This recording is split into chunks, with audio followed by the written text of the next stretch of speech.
येदियुरप्पाની ધરપકડ પર આજે ચુકાદો।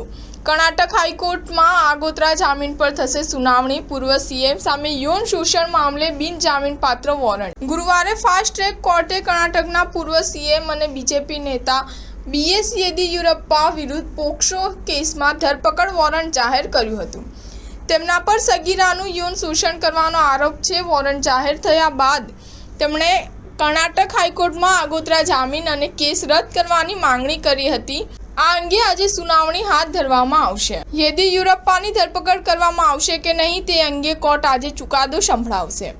ખરેખરમાં આ ઘટના 2 ફેબ્રુઆરી 2024ની છે। એક મહિલા તેની 17 વર્ષની પુત્રી સાથે રેપ કેસમાં મદદ લેવા येदियुरप्पाના ડોલર્સના કોલોનીના ઘરે ગઈ હતી।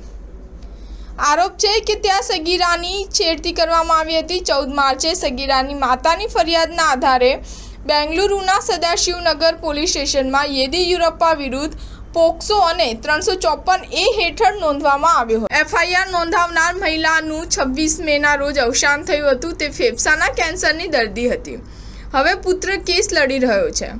કર્ણાટક ડીઆઈજીએ આ કેસ સીઆઈડીને સોંપ્યો હતો। બુધવારે સીઆઈડીએ તેમને હાજર થવા માટે સમન્સ મોકલ્યું હતું, જેના જવાબમાં તેમના વકીલે 1 સપ્તાહનો સમય માંગ્યો હતો। તેમણે કહ્યું હતું કે 17 જૂને પૂછપરછમાં હાજર રહેશે, પરંતુ સીઆઈડી ફાસ્ટ ટ્રેક કોર્ટમાંથી વોરંટ જાહેર કરવામાં આવ્યું। સ્ટાર ન્યૂઝ 7 હંમેશા સચ્ચાઈની